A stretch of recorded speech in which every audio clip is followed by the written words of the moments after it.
Mom had come to a Bible study that we were hosting years ago, and my husband actually ran into him one time at the airport. So that was he called me and I thought he was kidding, and he got a picture and everything. So his mom came to your Bible study. Now, is she a believer? Oh, yeah. Oh, so the families are believers. That's amazing. Yeah, oh, wow. They are. His mom and dad used to live in Spearfish, and back when we lived here before, and she came over. My friend and I started a Bible study, and she came over, and my daughter I saw her later over in just eating one. It was New Year's Day. My daughter was a senior, and she was out. And anyway, I walked over and I said, "Aren't you Mrs. Costner?" And she said, "Oh yeah." She said, "I remember you. Your daughter sang praise and worship." And her husband says, "Well, get your coffee and come on over and sit down with us." And so my goodness.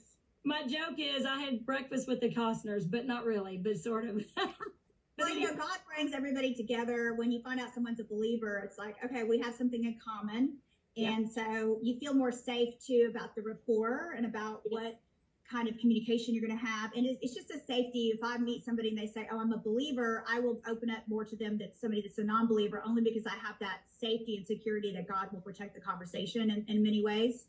Yes. That's not always, because there are people that are, fraudsters and charlatans, but at the same time, God has given me the ability to have some intuition about what people are, okay to talk to and communicate, and then be able to share my love of Christ and spread the word about, good and bad things in my life. And like I wrote you a long interview about Real Housewives, and that was not the best of my Christianity on that show, and I knew every time I did something wrong or I was bad, that I knew. I said, "Oh God, why'd I do that?" And then I had to deal with it. I had to pray about it. I had to ask God for forgiveness, and I just had to say, okay, I'm going to move on and do my best the next day, or not.